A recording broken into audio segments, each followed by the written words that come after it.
Hello, ladies and gentlemen. My name is Brett Keene from God TV Radio. Make sure you check out all my YouTube channels, including my Facebook and Twitter, and connect with me. Also, don't forget to check out my brother, the Rockstar. His link, as well as everything, can be found in the description of every video that I've ever made. Make sure that you leave supportive compliments, because he deserves it. He's a prodigy. Today I'm going to praise Mr. Joseph Martelli. I seen that a lot of atheists were hassling him out there, making him out to look like some kind of psycho, crazy nut. And it's not the first time that atheists have passed propaganda and harassed the shit out of God believers, trying to make us look like we're mentally ill, delusional, psychotic, violent, horrible, and all that. And I figured, well, if they're saying bad shit about him, my philosophy is always get to know the person, find out what they're actually about. And 9 times out of 10, they usually turn out to be great and wonderful people who just unfortunately found themselves in a terrible circumstance of interacting with atheists. I would like to suggest to my Christian, Muslim, Jewish audience out there, not the atheists who are subscribed to me, as well as pagans and Hindus, to go over to Joseph Martelli's YouTube channel, subscribe to him, and let him know that God is good and that he is loved and people are there for him. He's been going through a lot of hell, and as believers in Jesus Christ, we should show our love to a fellow brethren, brother, sister, sibling, so on. It's just the right thing to do.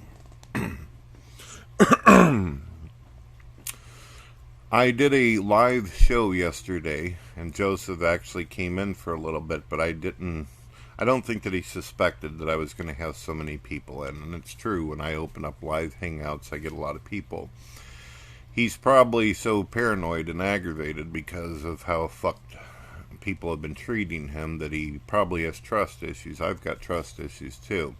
If somebody invited me into a live show and I walked in there and there's 20 people sitting there, looking at me all funny, I probably would have got a little nervous, some anxiety, and left too, which he ended up doing. He stuck around for a little bit and took off. However, he and I talked, and he said that he would allow me to do an interview with him and get to know him even better. And I think that that's great and wonderful, and hopefully in the future he will participate in my shows. I will most likely make him a moderator of the room. That way, if anybody yells at him or screams at him from the atheist community, he will be able to promptly kick them out of the room and have just as much control as me, who is the master of the live hangouts. I've done that for many people, Joseph, because my spidey senses tingle when I'm around you. Something tells me that you're a good guy who's just trying to do the best you can in life. If I'm wrong, then God forgive me. As many of you know, I've been doing a video series about my life, the blessings that I have, as well as my regrets, through social media as well as in my personal life. I still have to take the time to answer all the questions Tommy from the Bronx has given me, which I will continue on my series here at a later date in the near future. If anyone out there would like to ask me questions, feel free to do so, and I will answer everything depending on if I feel like you're not being an asshole. I don't like giving assholes any kind of attention. If your question is good or it's fun, playful, that's fine. But if it's like, oh, so when did you look in the mirror and find out that you were a manatee situation? If it's a question like that, I won't even fucking say your name in a video, which completely goes against what it is that you want. Every one of you out there, you want to get seen, you want to get heard. And if you act like an idiot, you get nothing from me. I'm willing to feed you. I'm willing to give you some internet cookies, but you gotta be somewhat fucking averagely normal. Or beyond. When I was sitting in my live room yesterday, which I've made public over on my God TV radio show, you guys can go watch that now, the 6-hour show that I did yesterday.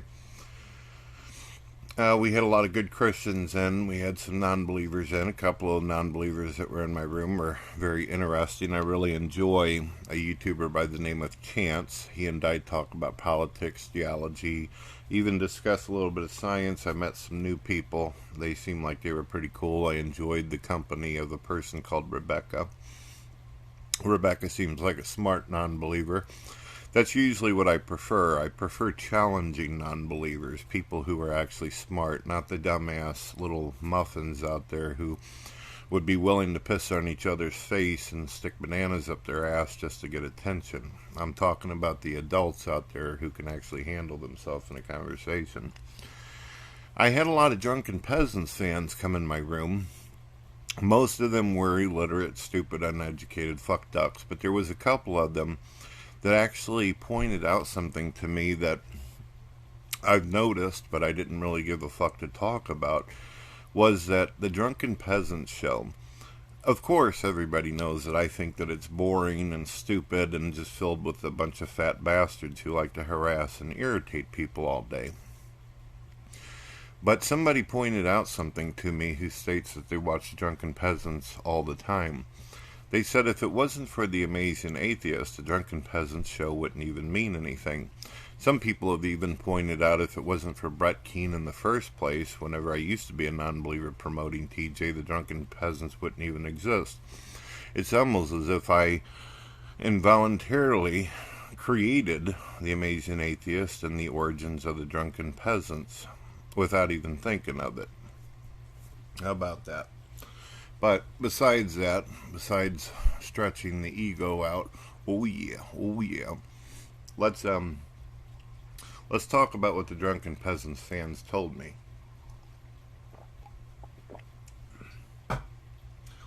They told me that if it wasn't for The Amazing Atheist, the Drunken Peasants wouldn't be shit. That people only watch so they can see what The Amazing Atheist has to say. Now, I wondered to myself, is that true? Because there's quite a few other guys on the show. There's PaulsEgo, there's Ben, and there's Scotty. Ben's this guy who wears a mask on his face. Now, anybody that's ever really watched Ben in the past, some people don't know this, but Ben has been on other YouTube channels without the mask. Apparently, he's a musician who plays guitar. And to be honest with you, and I'm being fair, he's not bad. He's not horrible. He's not a Justin Keane. He's not like my brother Prodigy, but he's got some skill. However, his channels show that without the mask and without The Amazing Atheist alongside him, he couldn't make half the views that I did. If it wasn't for TJ, Ben would be a nobody. He'd just be another insignificant, irrelevant YouTuber out there. He has not earned any success on his own. He needed TJ. And that's the same with PaulsEgo. PaulsEgo did a little bit better for himself in the beginning when he started. He was considered a guy who was interesting, who told stories. But now he's become a fat, bald-headed neckbeard wearing wannabe Harley Davidson cheap brand glasses, unlike the King. And he's become basically milking that off of TJ. PaulsEgo, he originally got a lot of support from me, and that brought him a lot of views. But PaulsEgo is one of these type of people who can't continue to make videos. He can't continue to make content. A lot of the big complaints people had was he never would make anything new because he didn't really have anything to say. He needs to be a follower and needs a leader who runs a show.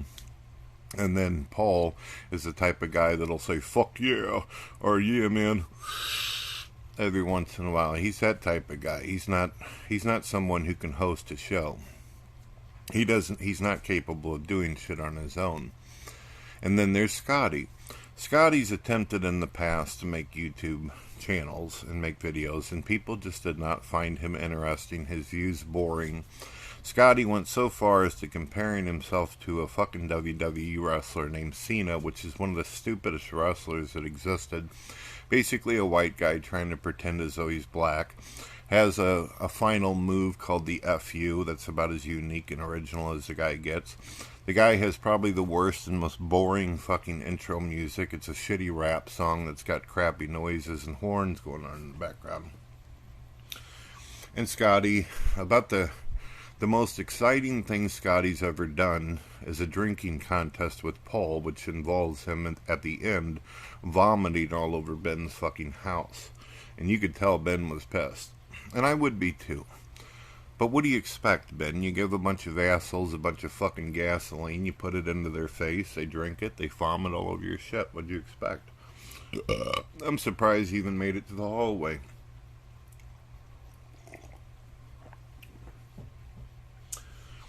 Then there's Galen. I think that YouTuber Straight Dope said it best whenever he said that Galen is the last of the pecking order. And he knows it too. He's the guy who everybody calls a bitch and says, go make me my fucking macaroni and cheese. He's the guy that they tell him to go get the sodies or the alcohol, and then he sits in the background and shit watching soap operas while they actually do the show. Now, the Drunken Peasants fans, they pointed out to me that without TJ, the show can't make it. So I thought of an idea, an interesting challenge for the Amazing Asshole. How about the Amazing Atheist, since he does so many videos over on his own channel, and on top of it he's got to do the Drunken Peasants, how about he get a day off, in which there's a show that's called Scotty, Ben, and maybe PaulsEgo Hour, and see if these three stooges are able to actually produce an entertaining show without TJ being involved at all. No guest appearances, no nothing. TJ goes out, he goes and uses his donation money to pick him up a couple prostitutes and have a fun night out while they try to run the show. They're going to need Ben, though. Ben's the only one that knows how to actually make the shit work. Like, he knows how to make the software work. Without him, they wouldn't know how to fuck tie their own shoes without his help. So let him do that. Let him run the damn show, and he'll participate in the talking with Scotty and PaulsEgo. And hell, even throw Galen in there every once in a while. I say, I bet $20, that if they do this for a month, and TJ doesn't actually show up on the show, that it will die. It will not get more than 30,000 views. It might get hits the first time, but it'll start dwindling and going down. People will not find it interesting whatsoever. I don't know. There's something about the Amazing Asshole that the kids out there like. They enjoy hearing him talk about anal fisting and banana humping. So there's something about him sitting there that helps the show. I'm willing to bet that if TJ has the balls, which we all know that he doesn't, there's micromanagement problems here. He goes away, lets them attempt to do a show on their own. It doesn't have to be the Drunken Peasants. It could be the Scotty, Ben, and guest star PaulsEgo show. And they have anybody they want on the show but TJ. They can have anybody. I guarantee it won't make it. I guarantee it. The Drunken Peasants is already having all kinds of trouble. That's one of the reasons why they reached out for Brett Keane. They knew you mention Brett Keane in your videos and it's fucking gold every single time. That's why some of their fans out there create so many videos of me, because they know that they don't have the ability to create great content. You put Brett Keane's face on it, you rub a little bit of that situation on it, and it turns to fucking gold. It sparkles. So what do you say, TJ? Are you willing to let your brother, as well as the masked Rey Mysterio, have a chance? Are you willing to let the bald-headed neckbeard have an opportunity to see if they can actually do a show once or twice a week by themselves without you? And then you do the Drunken Peasants. That gives you an opportunity to go have a fucking steak, make yourself fatter, more stupid, and have more energy and time to think about some of the bullshit that you're going to say in videos. What do you say? Let's see how that works out. In fact, Ben and Scotty, if you want to, you can actually bring Pimp Monk X on there and Tommy from the Bronx. See if they can help you out. Tommy's got a little bit of magic still left in him. Pimp Monk X, he's nasty and dirty and disgusting just the way people like it. He might be able to help you guys. Alright, let's see. I bet $20 it'll fail. Peace out.